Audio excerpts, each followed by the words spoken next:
Coming up, I show how to install an upgraded radiator for the Pontiac Fiero. Don't forget to thumbs up, subscribe, turn notifications on, and if you have any questions, I'd be happy to answer them in the comments.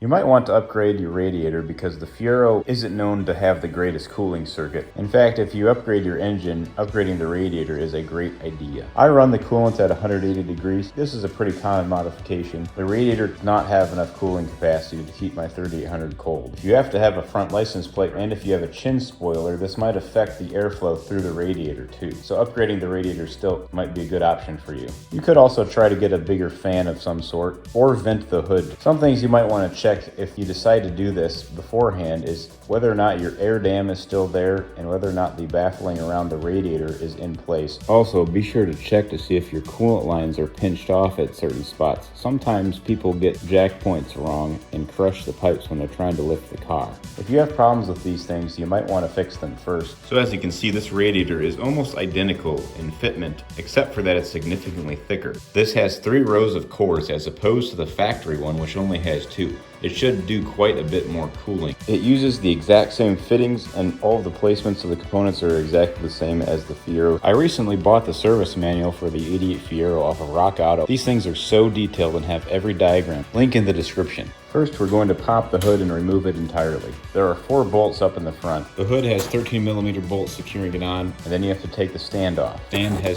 2 10mm bolts. Go ahead and put some cardboard underneath the hood to keep from scraping it up. I'm going to chock the rear wheels on both sides. Then we're going to get the jack out, put it underneath one of the frame rails, jack the car up a little bit, put a jack stand in there for safety. It might be a good idea to unscrew the cap on the radiator so that you can vent it properly while it's draining. You do have to press down and then turn these guys to get them to break free. I'm going to try to save some of this coolant, so I'm going to put it in a clean container. This screw valve is pretty hard to grab, so I'm going to get some pliers to get it off. There are over 14 liters of coolant in this car. Next, there's a connector on the back of the fan that you have to get off. A screwdriver works pretty nice to get under the clip. Then there are 2 retainers holding in that wiring harness. There's a little tab of them they pull up to release them. The radiator fan is held in by 2 10mm bolts and it snaps in on the bottom. Just give the fan a good tug and it'll pop right out. Now would be a good time to replace or upgrade your fan and your fan motor as well. Then there are 4 pop tabs that you can use with a little prying tool to get off of that hold in the radiator baffling.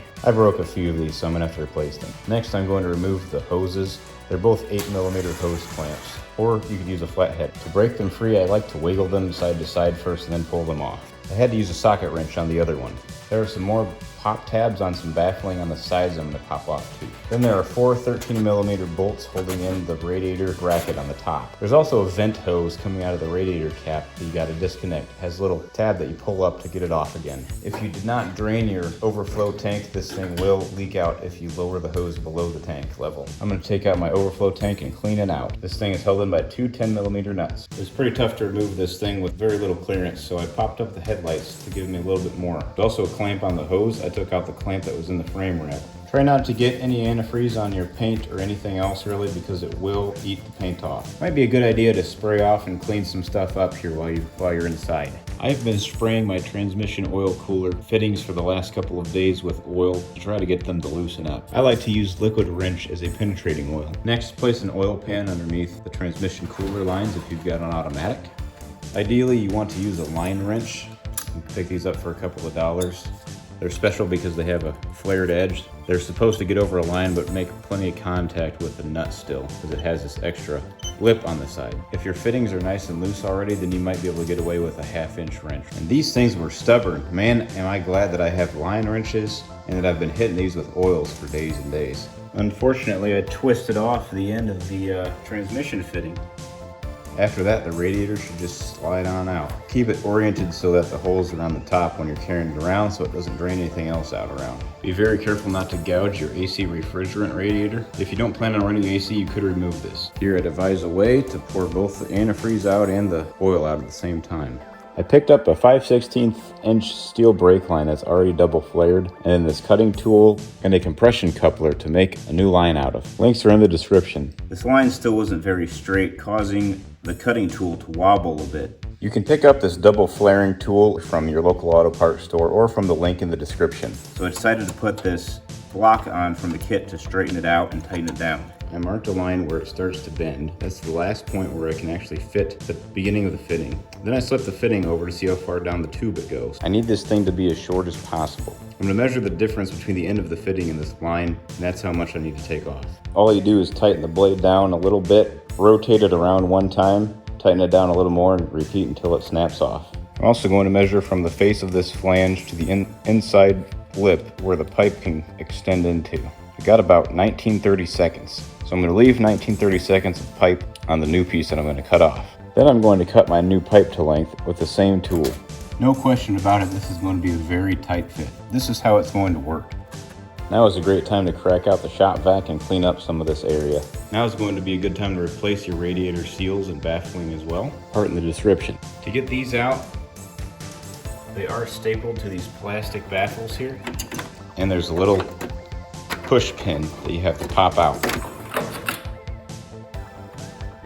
On the driver's side, the AC hoses run straight through them. I'm not going to disassemble my AC hoses, so I'm going to cut a slit through here and patch it up later so that I can get the new ones on and the old ones off. Now give it a good yank and it should come out. You might have to wiggle it around a bit. This baffling matches up perfectly with the old one, so what I'm going to do is trace the old one's pattern on it. You might not want to rip them off to avoid cracking the plastic. Remove all of the staples. These must not be ordinary staples. They're really hard to get out, so I'm going to use some really high quality cutters. Link in the description. Man, these things are such a pain. What I'm doing is using the cutters to cut the tops off, then I'm using the staple remover to pry them out a little bit, and the pliers to grab them out the rest of the way. These guys really seem to do the trick. They're called vamp pliers. They're great at grabbing screws and tough things because I've got some hardened teeth on the end. Link in the description. And then just staple the new ones in the same spot. I'm going to staple on top of some foam. The new kit does come with staples, but I don't have an industrial stapler that can use these, so I'm just going to use a regular staple gun. Maybe I'll do a few more. It was pretty tough to get these in. You got to go pretty quick with the stapler and make sure you have it held firmly down. Then I had to manually bend the staples into place. These are some heavy duty 9/16 inch staples, so I'm not too worried about performance here. I think I'm going to slot this with a knife so that I can slide this over instead of replace my AC lines. Now I've got to get it back in and secure it down. There are 3 screws that were missing, but I still have the screw mounts on my bumper. I'm going to put some 7mm spare screws that I have back in these holes. And don't forget to pop the pins back in place. And same process for the other one on the driver's side. This one was pretty tough to get in. You've got to squeeze the hard plastic baffling around those AC lines. And then once it's installed in the car, the part that I slotted, I'm going to staple back to the baffle. There are some rubber grommets on the inside of the radiator support mount that are a little bit undersized, so what we're going to do is trim them down a little bit. Because the new radiator, it does not have the mounts like the old one did that slip over them. I just pulled these ones out so they'd be easier to trim on the bench. So really, I'm only keeping the inner lips on these. Be careful because the bottom 2 are not symmetrical.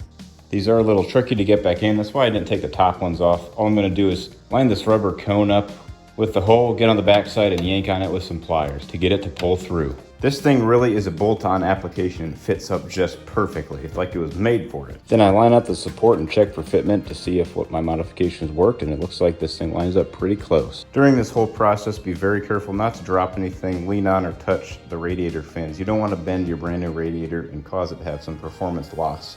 I'm going to use these ratcheting wrenches that have a tooth on them. This allows you to turn the wrench on the fitting without having to take the wrench off and put it back on a different spot. Then I'm going to install the compression fitting coupling onto the old line, tighten the new end of the radiator. Now it's time to tighten up the compression fitting. I'm also going to use one of these wrenches again with the teeth, and then another wrench to hold it in place. I really had to tighten these compression fittings quite a bit. The top line was a little bit trickier. It was harder to get into position. At first, I think I cross-threaded it a little bit. Here I use a crowbar to recenter the radiator because the fittings are pulling it off of the grooves on those little grommets. But as soon as I clamp this thing down, it's not going anywhere. Then I line up the support. I'm going to use the impact to help me cinch these down most of the way. Then I'm going to do my wrench to help torque it. Make sure that I don't over-tighten it. Then I'm going to pop both of the radiator hoses back on, tighten down the hose clamps. Then I'm going to put the fan back in place. Remember, it has 2 clips on the bottom and then 2 bolts on the top. Basically just rocks in and snaps in. Then I'm going to snap in the fasteners for the baffling on the sides. And then I'm going to replace my top radiator baffle. There are 5 push pins in this thing. Be sure to tuck the tip of it underneath the air conditioner condenser. Then we're going to reinstall the harnessing and the connector. Then last, I'm going to replace my radiator overfill tank. Make sure the valve on the new radiator is plenty tight. Now would be a great time to fill up the radiator again from the front. I like to use this universal antifreeze that can go in any vehicle. Supposedly it doesn't crystallize and clog anything up. I recommend having a thermostat that has a little hole in it to let a little bit of coolant by. Get one of these big radiator funnels that has some fittings on it, so you can just pour some coolant in and let it bubble out. Otherwise, you could take the thermostat out, or you could let the engine warm up so that the thermostat opens up. I prefer a slightly different method where I jack the front end of the car up so that the top of the radiator is the highest point in the coolant loop. Then I suspend a funnel with bungee cords and slowly pour in coolant. Then I'll turn the car on for a little while and let it bubble down while the water pump is agitating the lines. I use about a 70-30 mixture of coolant to water because it gets cold up here. And last, don't forget to fill up the overflow tank to the fill line here. I didn't fill it quite up to the fill line because I know I had a little bit extra in the system, and as soon as I took it out for a ride, it actually went right up to the fill line. Then lower it back down on the ground and you should be good to go. Get rid of your old antifreeze. Some auto stores will take it, or you can mix it with oil dry and throw it in the garbage. It's a good idea to keep track of how much you actually fill up so that you know how much to put back into the car, plus a little bit for the bigger radiator. Mine was just under 2 gallons. 1 gallon is equal to about 4 liters, so I'm going to go and get at least 8 liters of antifreeze from the store. I'm not going to reuse this antifreeze. I'm just going to cycle it out so it's fresh. Well, that's all for this video. Don't forget to thumbs up, subscribe, hit the notification bell. If you've got any questions, I'll answer them in the comments, and if you'd like to support this channel, there's links in the description.